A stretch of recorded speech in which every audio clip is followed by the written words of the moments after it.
Why you chose this career, the reasons behind this insolvency journey? I was into my CA practice. One fine day, insolvency law that was about to come up, and all these provisions of insolvency were to get applicable to India as well. So, like that, I decided that yes, we also qualify for this. Let's see what is this. One specific amendment about PUFU transactions. It's indirect amendment. As you might be aware, like PUFE transaction application, the preferential transactions and all, they can be filed for the transactions preceding the CRP commencement date for a year or for 2 years transaction. Several applications have been filed against the corporate debtor for the initiation of the insolvency process. You are handling CIP cases only, or you have some liquidation cases as well? We get into the liquidator, appointment of a liquidator by the COC members. But yeah, many a times it happens that courts directly appoints the liquidator in case the liquidator has to be changed. So yeah, we are handling both.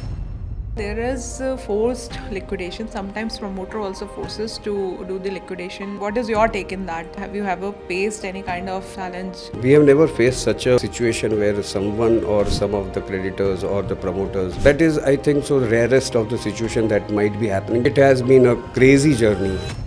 2.0 IBC that it is coming. Recently, this parliament has approved IBC 2.0. Can you just share some amendments which are really important?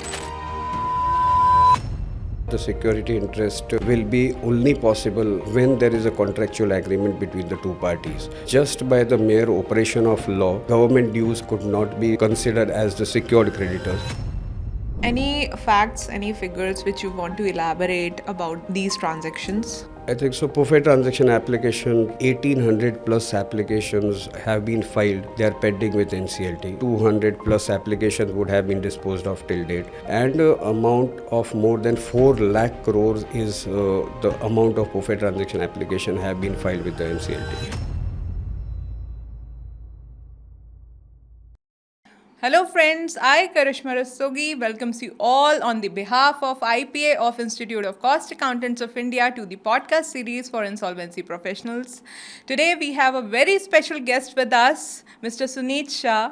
I would like to welcome you, sir, to our podcast. He is an insolvency professional. He is a PhD in insolvency and a chartered accountant with over 20 years of experience. He is an eminent speaker, and I would like to welcome you, sir, on the behalf of IPA of Institute of Cost Accountants of India. So today we are going to learn more about the insolvency, more about the ecosystem, more about the challenges, more about the amendments, and about the practical aspects of the insolvency. So before proceeding for the podcast, I request Mr. Sunit to please introduce himself, that how you started your career and what are your qualifications and what are you doing in this field. So would like to hear from you, sir. Correct. Thank you. First of all, Karishma, on behalf of IPA of Institute of Cost and Management Accountants of India, I thanks for inviting me for this special podcast on insolvency that you have held it. Myself, CA Sunit Shah. I am a qualified chartered accountant with more than 20 plus years of experience.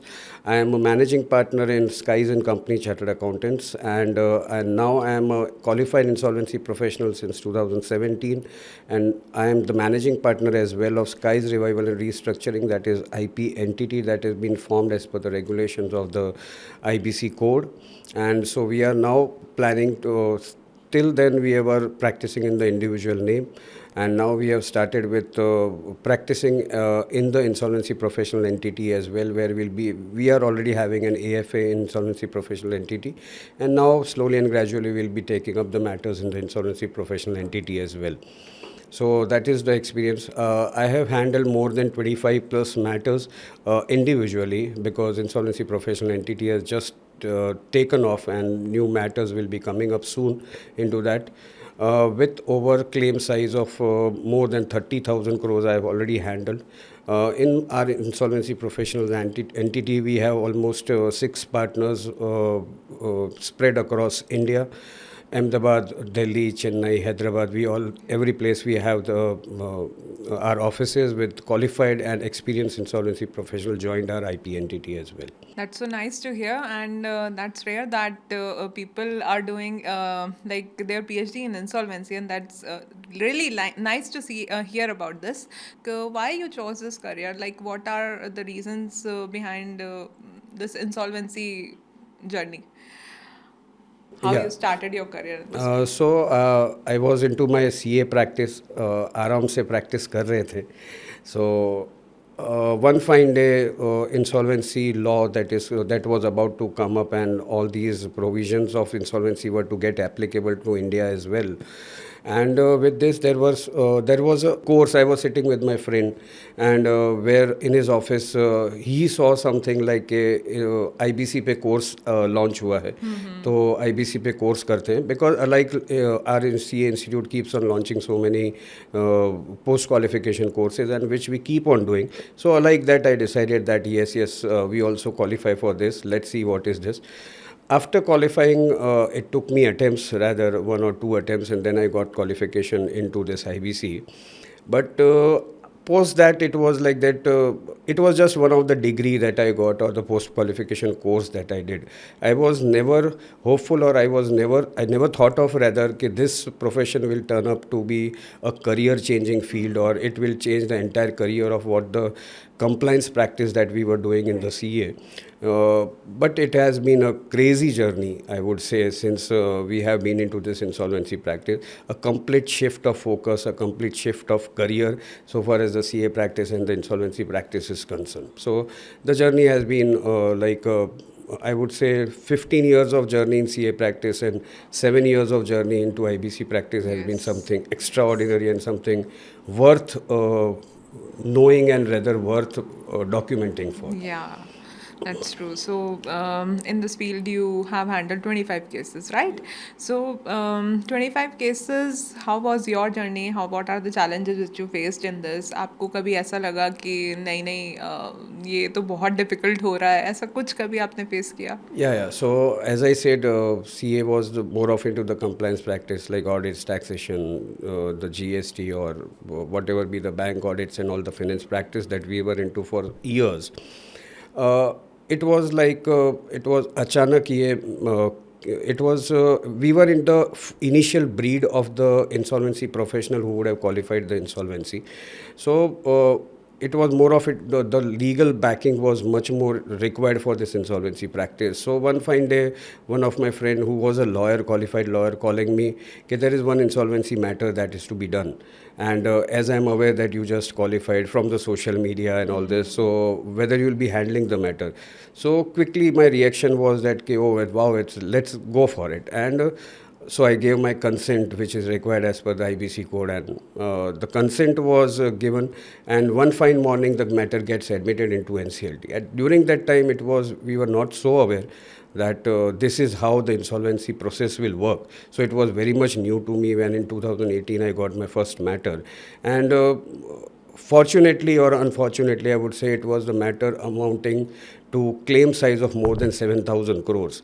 And that was the case. So it was like from CFO, I become a CEO. Yes. And this is what the change I have to get in. And I was said that you need to get the charge of all the assets of the company that are located across India. And there were all the types of assets, all the cities, those were covered in the first matter that has come up. And I had to run from parcel to post, taking the charge of the assets in the entire country. And that was to be done within, say, a month's time, which is for the IRP period. We have to take charge of the assets. We have to run to the government department. We have to write the letters to the management. We have to see whether there are any litigations. We have to follow up with the directors of the company, the suspended board of the management. And all this came into these 30 days, and that was the life-changing, or I would say that was the career-changing thing that has come up. So I would say not a troublesome, but yeah, that was a sheer learning experience in this career that has shaped up in the years. Yeah.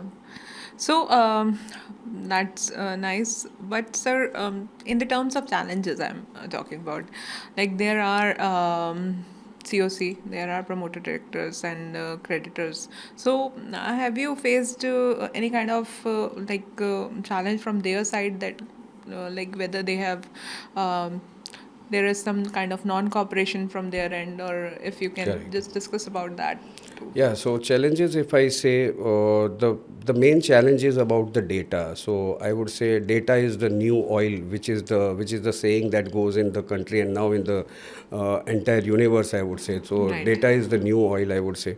And if without data nothing can happen, nothing can be worked out in the insolvency practice. It can be worked out like. We will take it forward. We'll file an application with the NCLT. Section 19 applications are in vogue these days. Everyone has to do that because there is no cooperation from the suspended board of management. And that's the reason data is of utmost importance when IBC code itself is talking about the effective resolution is the time value of money or the maximization of the value which is being talked about, and that is to be done in a time bound manner. This all can happen only if the data is suitably provided, or we insolvency professionals are able to track those data from any of the public domains like NESL, or if they are getting developed day by day. In that case, insolvency will take a new turn, or I would say that will give a new shape to the insolvency process.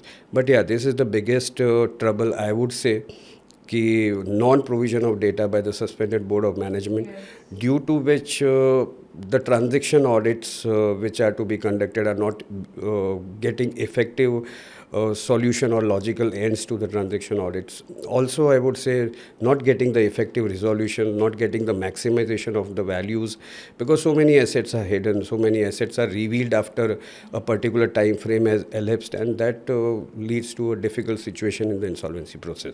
So that is the most troublesome issue. Running for the data from parcel to post, from here and there, that gets so difficult for handling the insolvency process. Yeah, right. In the initial phase, we have heard one case of like there was a threat to one insolvency professional. I would not name him, Correct. but he was threatened to be kidnapped or something, Correct, or I correct. think he was kidnapped too. Yeah, he was Yeah, he kidnapped. was Yes, kidnapped. yes, he So was any kidnapped. such incidents, whether you Such incidents, but I would say when you're talking about the experiences, I would say never we would have feared in the CA practice because it's like a true and fair opinions that we have kept on giving since years. But yeah, when we are into the insolvency practice, and I would say a bit of a constant fear there is whenever we go to take the charge of the assets of the company. When we are whenever we receive a green cover in our office, so seeing the green legal papers, and we are always thinking that some IAS would have been filed Yeah. against us, because we are dealing with the aggrieved parties. All Right, are the aggrieved right, parties, right, like the right. creditors, like the Right. suspended board of management, like the employees. So they all are aggrieved parties, and naturally we have to take a stand which has to be very much neutral in the case everyone's interests are being protected. We can't be biased in any case. So that's what is happening, and this is what kind of a fear, I would say, that remains sometime, and this is what may turn out to be troublesome someday. Yes. IBC is a time bound process, and we have to complete all the assignments in a timeline manner. This is the main motive of IBC, and it should be strictly followed by IPs. But we have seen there are some delays which are happening in this field. And can you just put some light on this, that what are the reasons why delays are happening? ऐसा क्यों है कि IPs अपने assignments को timely complete नहीं कर पा रहे हैं? So can you elaborate this? Yes, yes. So I can divide this into three parts. One is about, as discussed, about the suspended board of management not cooperating, and that is what the main troublesome issue, and that is where the delay in the process starts in. 180 days just remains on the paper. So that is what starts with the suspended board of management not providing the data, and that's the reason the IBC process and the insolvency professionals involved into that are not getting it rooted deep into the insolvency process to get the best of the resolution because of the lack of the availability of the assets, the accounts, the loans and advances. Where are the tangible assets? Where are the intangible assets? So all this happens, and that I would say that this is the prime or attributable reason for the first delay in the IBC process. Second, I would say is about the COC members, because COC members are the crux of this insolvency process. All the decision making are being done by the COC processes, COC permissions rather. And I would have seen in my practical experiences where COCs many a times are taking longer than required time for taking several decisions, for several approval of the resolution. And I have seen sometimes they are taking much more than say 15 days, 20 days, a month or so to get the approvals of the various resolutions probably because they are not getting the approvals from the higher authorities. That might be the reason, but that might be attributable to this factor. Third is about the NCLT. Whenever the applications are being filed, I would be more happy that with the amendments that are coming in, and the best amendment I would say would be the NCLT approving the application of Yes. admission within Yes, 14 yes, days, yes. and that would be the best thing that could happen. But many a times NCLT taking a longer than required time for the approval of the resolution plans, approval of the Section 19 application, the PUFE transaction application, which are sometimes affecting the efficacy and the timelines of the IBC processes. And maybe there are some infrastructural constraints in the NCLT as well, and that might be the reason for the delay. But yeah, if some infrastructural development is taking more place into the NCLTs, like more judges, more benches, in that case, that part can be mitigated. But yeah, I would say the data, non-provision of the data, the COC members taking longer time to take various decisions onto the approval of the resolutions, that might be the case, and that's the reason the delays are happening in the IBC processes. Yes, that's true. So there are like various reasons which IPs also talk about here in our podcast, and the thing which you are telling, that non-cooperation is the main point of delay. And when we are talking about amendments, let us move our next question to amendment part, because Correct. people are really curious to know about the recent amendments. 2.0 IBC, I would say that it is coming. Recently, this parliament has approved IBC 2.0, the amendments. Yeah, the bill has been Yeah, bill approved. has Yeah, been yeah. approved. So, Correct. can you just share some amendments which are really important, which are going to come and are very beneficial for IPs? The first and the foremost IBC amendment that I would personally like is NCLT giving approvals to the admission of the application or admission of the matter within 14 days. Just seeing the Section 7 applicability, existence of debt and the default, and no disciplinary proceedings are pending against the insolvency professional, and the matter has to be admitted. So that would be the best foremost amendment. That would be the landmark amendment, I would say. The second amendment I was talking about is the existence of the security interest will be only possible when there is a contractual agreement between the two parties. Otherwise, there cannot be said to be a security interest existing, and that will clear out much of the confusion between the secured creditor and the unsecured creditor. Just by the mere operation of law, government dues could not be considered as the secured creditors, and that will clear out so much of fuss that was happening with the Rainbow Papers judgment that has come up, and that will be, I would say, a good amendment that is coming up. More of when we are talking about the resolutions, right? So IBC always believes in the resolutions, and getting a resolution than a liquidation. So again, with the going concern liquidation getting out of the process, now they are to introduce rather a new system or a new section into the code, which permits the COC members, if even after the liquidation application has been filed, but still COC is of the opinion that they might get a resolution in during that period as well.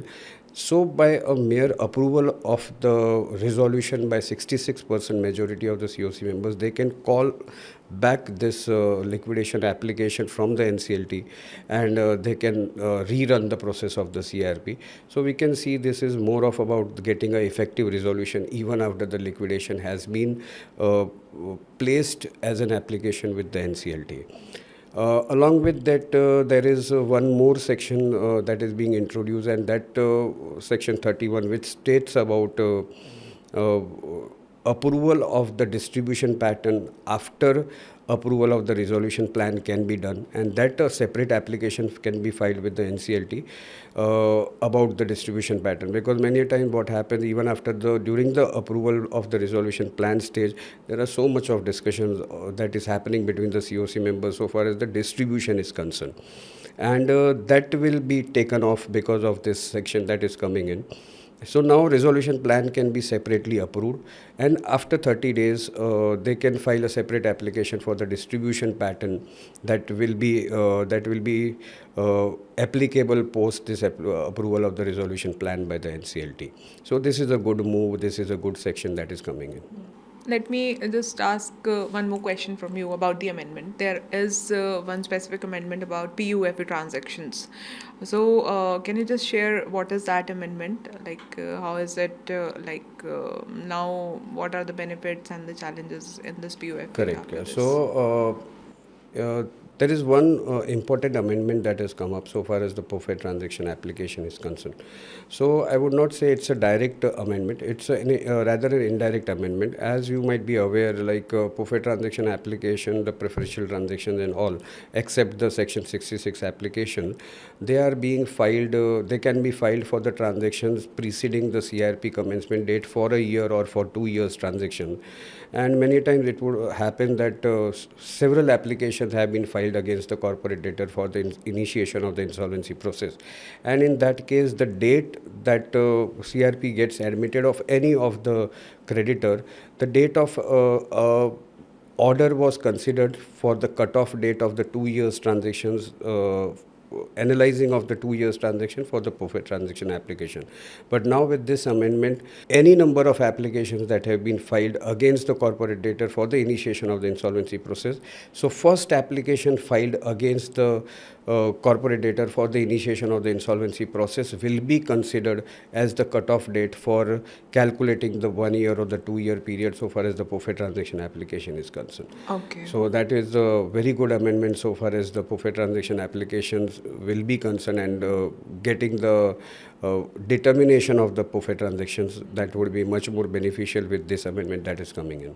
Okay. So you are handling CIP cases only, or you have some liquidation cases as well? It starts with the CIP process rather. Yes. Yeah, but in case we are not unable to get the resolution, naturally the company Yes, goes so- into the liquidation. yeah. So yeah, we get into the liquidator, appointment of a liquidator by the COC members.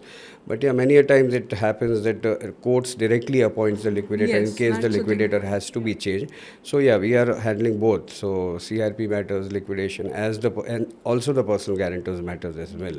Actually, people say that there is forced liquidation. Sometimes promoter also forces to do the liquidation, and like, what is your saying? What is your take in that? How have you ever faced any kind of challenge in this way? Practically saying, we have never faced such a situation where someone or some of the creditors or the promoters are forcing the liquidation.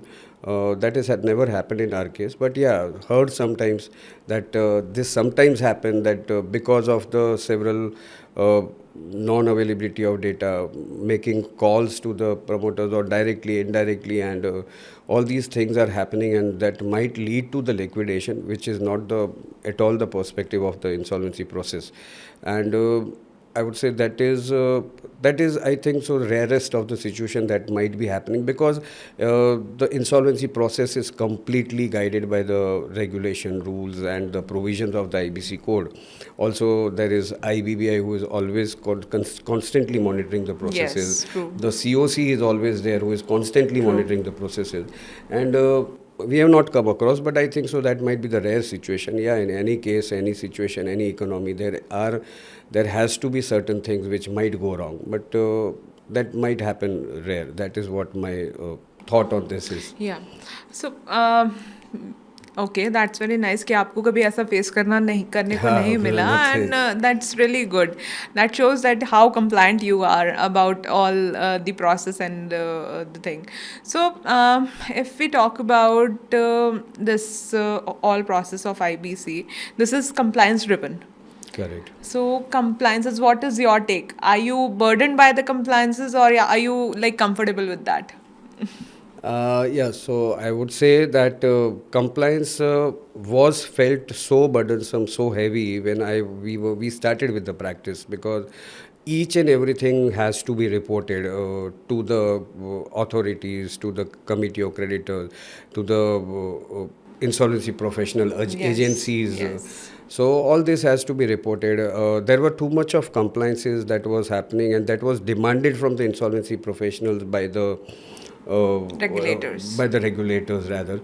But now with times, with so much of things that have turned digital, and there are several forms that has been issued in a systematic, in a planned manner by the IBBI, by the IPAs, and that has lead to certain things getting easier for the insolvency professional so far as the regulatory compliances are concerned. Yeah, other than that, there are too much of compliances.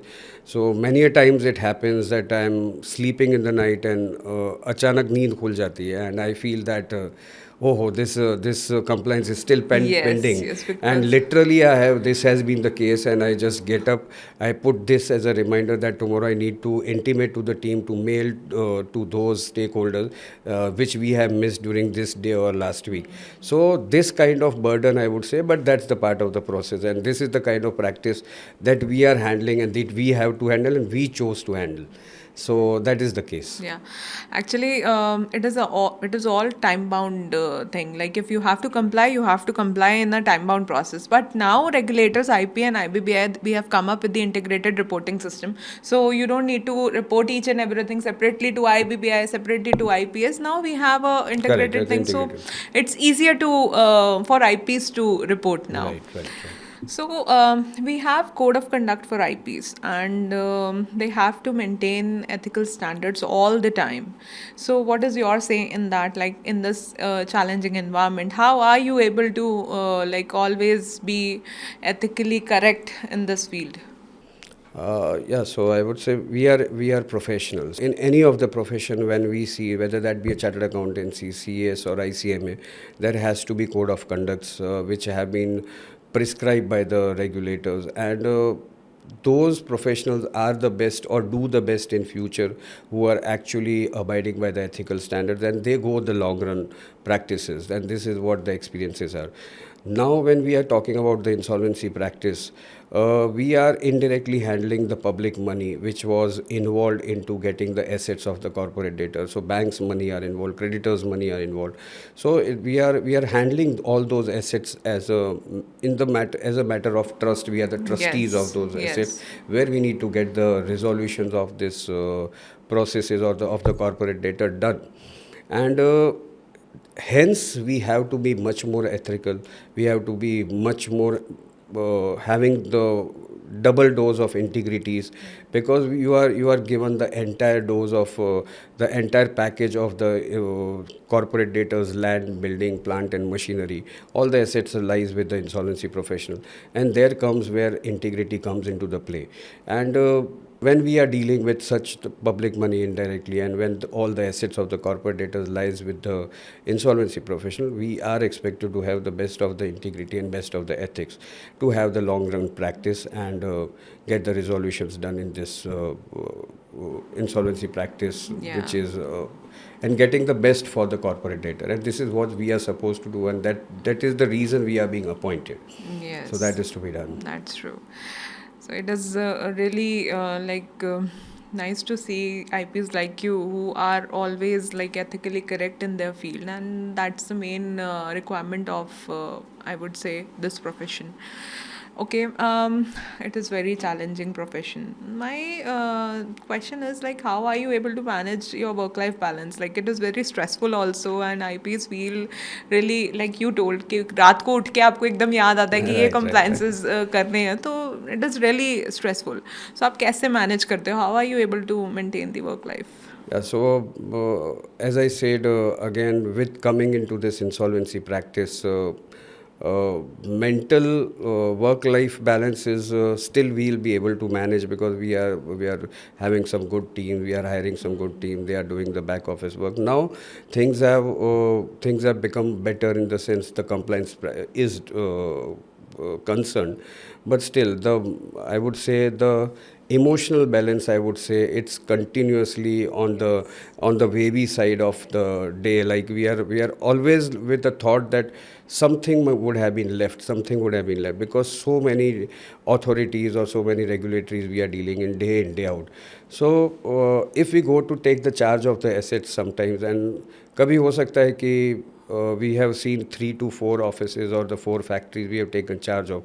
हो सकता है whether we got the papers from this factory or this factory, हमने उस दिन वो जो assets देखे थे वो उस factory में थे, इस factory में थे, whether the insurance of these assets would have been done or not.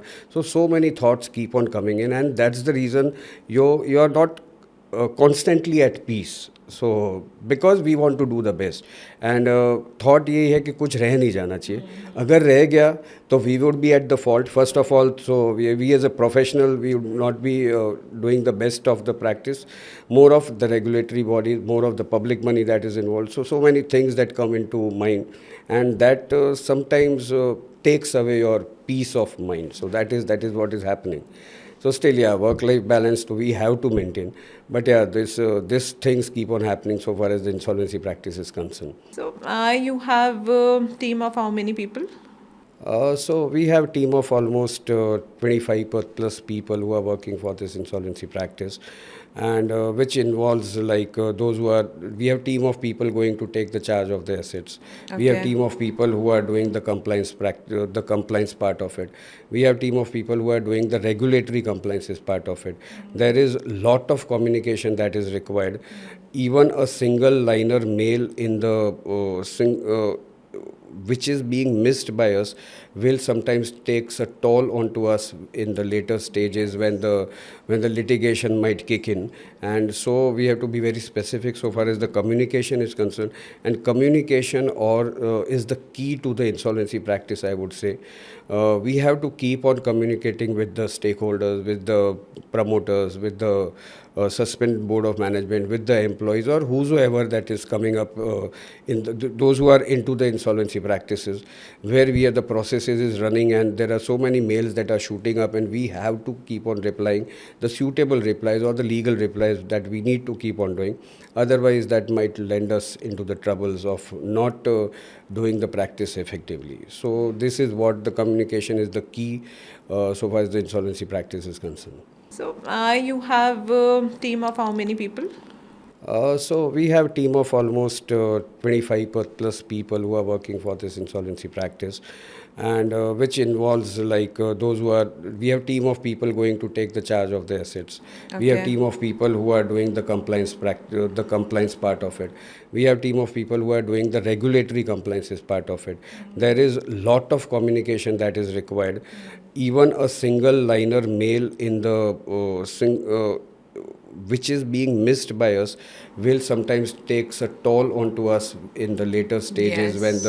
when the litigation might Yes, kick in. yes. And so we have to be very specific so far as the communication is concerned, and communication or is the key to the insolvency practice, I would say. We have to keep on communicating with the stakeholders, with the promoters, with the suspend board of management, with the employees or whosoever that is coming up those who are into the insolvency practices, where we are the processes is running and there are so many mails that are shooting up, and we have to keep on replying the suitable replies or the legal replies that we need to keep on doing. Otherwise, that might lend us into the troubles of not doing the practice effectively. So this is what the communication is the key so far as the insolvency practice is concerned. You have handled more than 25 cases. Can you share some landmark cases which you have handled in your? I would say all the matters were landmark for me rather, because every matter was so unique. But if we talk about the real landmark matters, that was one of the matters which I handled in 2018 to 20, which lasted till 2020, and in which case that was my first matter where I got the resolution wherein the entire secured creditors were paid in full along with the interest amount. So that is what a kind of achievement I would say, and that is what the landmark judgment that was for myself. I would say, which has led to the entire payment of 100, wherein there are so many haircuts that are happening with the secured creditors, unsecured creditors as well, and that is what has happened. That secured creditors got the 100% payment out of the resolution that we got. One more landmark order, I would say, wherein we keep on talking about the non-cooperation from the suspended board of management, wherein we have filed an application, continuous application with the NCLT. Section 19, along with that Section 68 application, Section 70 and 74 application, coupled with all these applications that we have made, and we have got a landmark order from the NCLT, and which narrated, which pronounced the bailable warrant against the suspended board of management, and that is what the landmark order that we have got. So for when we were into one of the matter. Into NCLT. So that was one of the landmark thing order, I would say, that has happened in our journey so far. So otherwise all matters are landmark for me, because every matter is a unique matter. We have gone to police stations, we have seen the theft, we have seen the robberies, we have seen the mobs entering into the factory premises, and wherein in the night we are calling up to the police station, we are going there, we are getting the complaints filed. All these things have happened to protect the assets of the corporate debtor. So I would say it has been unique and landmark in all senses. Yeah. So that's true. If you feel so, that is so appreciating that you are taking your job really seriously, and that's the spirit which we need in this field. Correct. Yeah. There is personal guarantors to corporate debtors. So have you handled any case of PG to CD and what? Yeah. So we have handled and we are still handling personal guarantors matters, because now again there was an amendment that insolvency professional who is acting as a resolution professional to any of the corporate debtor can take up the matters of the personal guarantors to the same CDs, right? So that amendment came in, and so naturally the matters that we are handling as a CIP process as a resolution professional. So we are again appointed as a insolvency professional for the personal guarantors as well. So we have handled so many matters. But I would say, if your question is about the effectiveness of the personal guarantors matter, I would say whatever matters that we have handled, in that case, we are hardly able to find any of the effectiveness of the insolvencies of the personal guarantors. The reason being, again, so many of the times non-cooperation, which is the base even in this personal guarantors matter. Many of the times promoters are absconding. Many of the times the assets of the promoters are being sold within a time frame of a year or 2 years preceding the order date of the insolvency proceedings of the personal guarantor. Till POFE transaction applications or the POFE transactions provisions are not getting applicable to the personal guarantors as well. I think so that is a difficult task to trace the assets of the personal guarantors and getting the repayment plans. So it has been, I would say, that is not giving so much of impact or effect so far as the insolvency of the personal guarantors is concerned. Yeah, true. So it would require much revamp. It would require much of the, I would say, rigorous provisions or the trace of the personal guarantors. If we need to get the effects or the real outcomes of the insolvencies of the personal guarantors. So we have discussed much about PUFE transactions. So any facts, any figures which you want to elaborate about these transactions? I think so. POFE transaction application 1,800 plus applications have been filed. They are pending with NCLT. Rather, I would say 200 plus applications would have been disposed of till date, but more than 1,600 applications would have been still pending with the NCLT. They are not getting adjudicated, and amount of more than 4 lakh crores is the amount of POFE transaction application have been filed with the NCLT. We do not have the exact figures, every monthly figure as to how many matters which were ordered for the payment by the suspended board have been actually paid or not. So we do not have those figures, but yeah, these are the huge numbers that are pending with the NCLT, and these are the kind of applications are being filed so far as the preferential and the fraudulent transactions are concerned. Yeah. I don't know when these will get resolved, what will be the effect, what will be the result of it. And if they are in any case, I think so, are resolved or they are being adjudicated to be paid by the promoters of the company, I think so that will be a big saving in the haircut that is being taken over by the creditors or the secured creditors at large. Now we have almost covered all the aspects, POF transactions, amendments, your challenges, your journey. My one thing just wanted to ask, last question.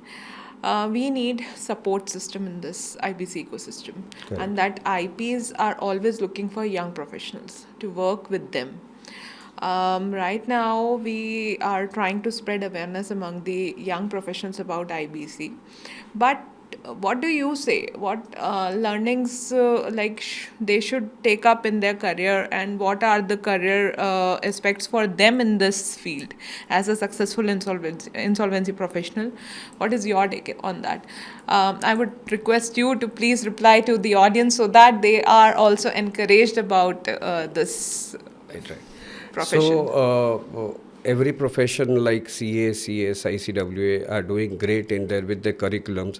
I think so. So many amendments that are coming up in the curriculums courses as well, so as to include the best of the subjects for the students or for the careers of the students, I would say.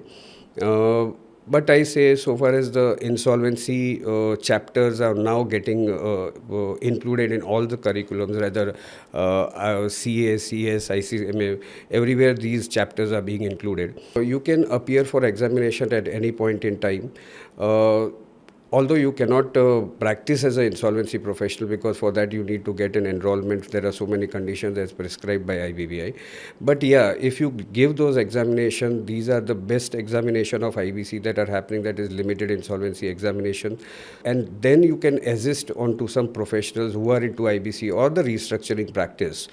Professional or the young professional, I would say, you are joining into some insolvency professionals or the persons already or the professionals already into the insolvency practice. I think so that is the best thing to do. This insolvency practice encompasses everything, rather, that starts from the accounting, auditing, taxation, GST, the forensic accounting, the valuations of the business entities.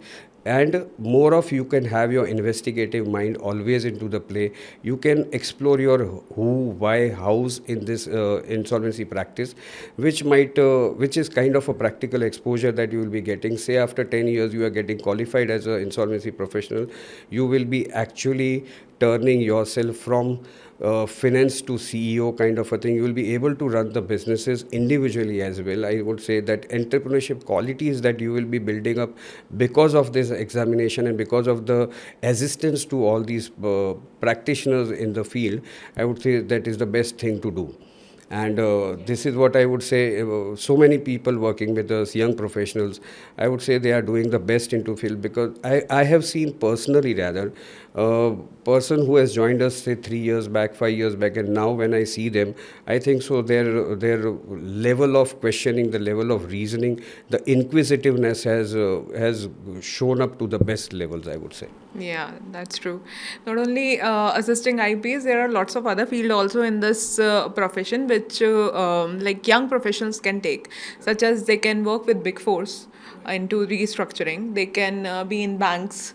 they can join IPEs, they Yeah, can so- join IPAs, and there are many other organizations also, not only Big Fours, who are taking in from the field of IP, insolvency profession. This was my concluding question from you. So we have heard a lot about all these things from you, sir, and now I would like to place a thanks to you for coming all the way from Ahmedabad, sharing your knowledge with all of us. The people who are listening from Mr. Sunit will be benefited from his knowledge. He is a very learned speaker who is taking classes regularly on IBC. Recently, we did one certificate course in Ahmedabad, and he was one of the speaker in that. And people really appreciated that the way you communicated, you interacted with the IPs. That was really helpful for them to get their queries resolved. So, thank you once again, sir. On the behalf of IPA of Institute of Cost Accountants of India, I would like to place on record my heartfelt thank to you that you came all the way from Ahmedabad and you are with us for this podcast. Thank you once again. Thank you to be here. thank you, Karishma. I thank you, IPA of ICMA, for calling me here all the way from Ahmedabad for this podcast. Yes. And I would say that was a new experience for me. Rather, yeah, as you talked about being a speaker, being into a practitioner, the hardcore practitioner, rather, day in day out, balancing work life. All these things with all these things, this was entirely a new experience of having the podcast. Thank you so much for inviting me and giving me an opportunity to reach out to the people or the professionals at large. Thank you so much. Thank you, sir. So, thank you once again for being here. So, thank you to the audience who are listening us today, and thank you once again for always giving me support and encouraging me to bring learned speakers on this platform for you all. Thank you once again. Goodbye. Shabba khair. Sayonara. I, Karishma Rishabh Varshney, your host, signing off for today. Thank you. Bye bye.